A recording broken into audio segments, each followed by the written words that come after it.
I feel like you can slap Spider-Man on any product, and there's pretty much zero chance of it failing. I'm a comic book, I'm a cereal, did a Christmas album. Spider-Man helmet. That being said, it would be wrong for me to say that this game is only successful due to the branding. Insomniac, the game's developers, have delivered a unique experience that sets it apart from the many other Spider-Man games in the franchise, making it my most easy to recommend Spider-Man game to date. This review is based on the remastered PC version of Marvel Spider-Man. When you first boot it up, it will open up a small window that will allow you to adjust all of the settings before loading in. All of the important settings are here, and there's no mismatch between these ones and the ones shown in the main menu. On average, I would get around 80 frames per second using a 1080 Ti. My full PC spec is in the description. And I didn't suffer through any major lag spikes except, weirdly enough, when walking around in Feast. Whoa, cool. Frame drops. You know what? Everybody loves coffee. Coffee, all right. Coffee. And I'll be back in a little while to check on you. Is that cool? Coffee, Cheetos, chicken. Need help? Okay. Opposite of down. It's when you can't remember that over the top of you there's bigger ones. Ah, hell. Damn hunk of junk. You mind if I take a look? Eh? Huh? No, you just gotta smack it. Yeah, you just gotta smack it a couple times. Thanks for that back there. Of course.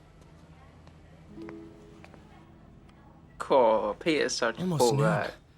How'd he change his shirt so quick? If anything, I thought I'd drop frames while, web slinging through New York, but no, it's been really consistent.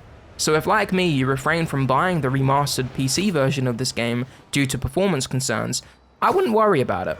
The game also has upscaling and dynamic resolution options, meaning that, theoretically, lower-end PCs should be able to run Spider-Man Remastered without suffering through too much of a visual downgrade. I played the first 40-minute intro on both keyboard and mouse and controller to try and compare their differences and didn't encounter any functional issues. Web slinging on left shift actually felt quite natural. That being said though, I'd say the best experience is from playing with a controller, which is how the developers originally intended it. While I like Spider-Man, there are a few too many bugs in this game for my taste. Doesn't take a genius to know who did this. What the fuck? Most of the time they're just funny breaks in the immersion, but other times you'll need to restart from a checkpoint, which can be kind of annoying.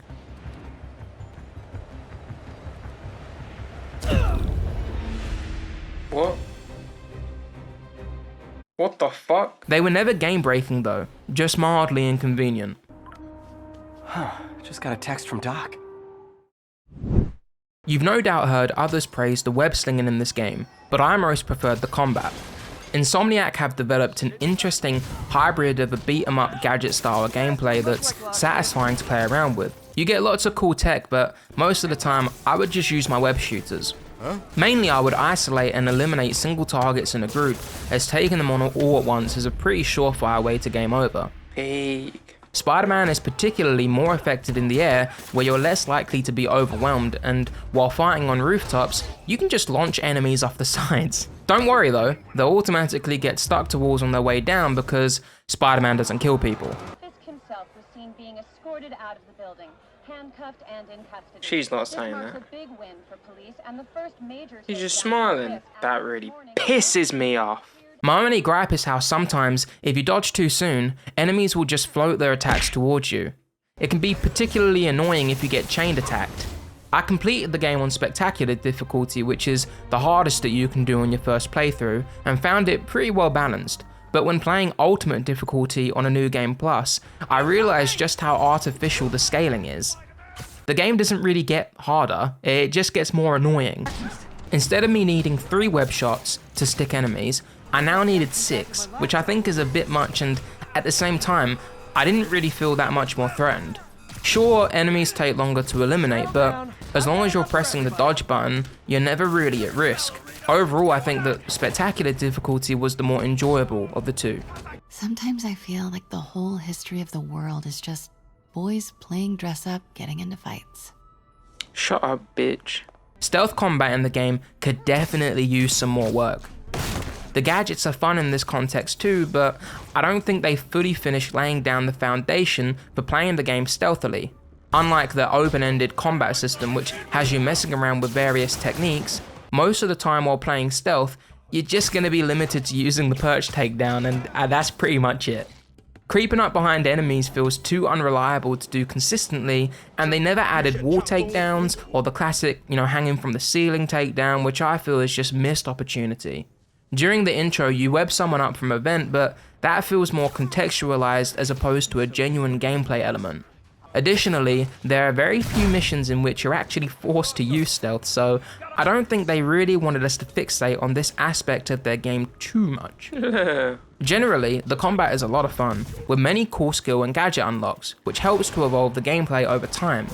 However, I feel like some core mechanics can still be introduced or expanded upon, which will help complete the overall experience.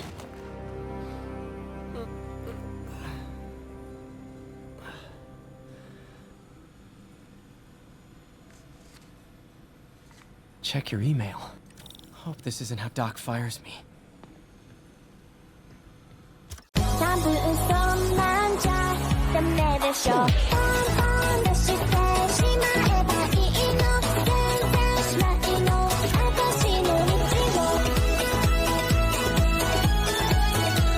The movement in this game is usually where most reviewers drop the "feels like Spider-Man" remark, and while visually I agree, it does look very smooth and polished, it's all surface level. From this game I was hoping for more precision and better functionality. I think if any of you guys play Spider-Man yourselves, you'll hopefully see where I'm coming from here. Long distance traversal is great, but once you start trying to move more accurately, you'll notice how clunky and unreliable it can be. For example, the web point system can at times make you zip to a place that you didn't really want to be, or maybe Spider-Man will lose altitude as you're trying to web swing during a chase sequence. The dodge can feel really rough during a pursuit, and generally I feel that this game is just a bit too dependent on your web shooters. Keep in mind, Spider-Man is more than just gadgets and webbing. At his core, he's supposed to be a very acrobatic and nimble character, but in this game he can often feel kind of rigid and inflexible. Jumping from here to there is awkward, it's not very easy, you have to web sling pretty much everywhere. A lot of developers nowadays are making games more accessible, with an emphasis on how easy it is to control. Due to this, they opt for something known as a one-button control system, which utilizes some kind of AI or algorithm that attempts to put your command into context within the game world. For example, while on the ground, the right trigger will make Spider-Man sprint, but then in the air, it will make him web swing. Or also how, when in front of a citizen, the action button will make Spider-Man wave, and then when in front of an enemy, the action will make Spider-Man attack. This is a hallmark of current generation game design, favoring ease of use over precision. It's a school of thought that helps to make games more widely appealing, but the downside is that people like me have fewer options and control over how we want to play the game. Take this for an example. I'm under a bridge and would like to climb along the underneath. It's not as simple as just jumping and having Spider-Man grab on, which is kind of how it should be. The AI doesn't understand this behavior, and so the animation just keeps playing out as if I was jumping through the air, which looks kind of weird, right? This is known as a one-button system, which is lacking the correct context of what I want to have happen. If we now review the 2004 Spider-Man 2 game, we can jump, and then this time, press a second button. Voila, you stick to the wall. Let me be clear. I'm in no way trying to imply that the 2004 Spider-Man 2 game is better than Marvel Spider-Man, but in this very niche and specific example, this game is the one that's offering me the more desirable and intended experience. Where the fuck is this building supposed to be? This garden doesn't exist. I've got to find this building.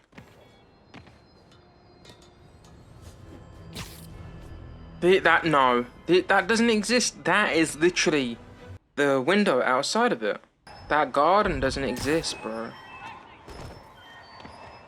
Okay, I've spoken way too much and in far too much detail about these really specific technical issues, but while being super polished and accessible, to me it felt more story oriented as opposed to something that you would enjoy purely for its gameplay. Love seeing you two together again.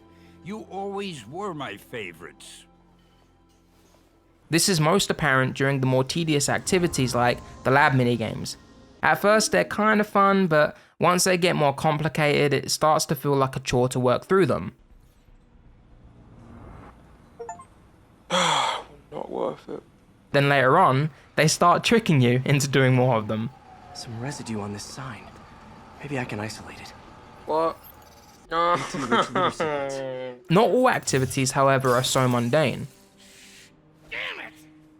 I actually really liked photographing the different landmarks, stopping robberies, ending high-speed pursuits, and then collecting the old backpacks scattered throughout the city. This guy had to pay $2,000 for a shoulder. Bruh. How are you gonna pay $2,000 for a shoulder? This iteration of New York feels more alive than ever, thanks to lots of really interesting set pieces, and it has a story that's good enough to have held my attention to the end. There are definitely low points during the campaign, like when you play as Miles Morales or Mary Jane, but this is still one of the most iconic Spider-Man games to date, pitting you against some of the more traditional and menacing supervillains from the Spider-Man franchise. There he is. I can't. Oh! I just got Ryan to kill Scorpion.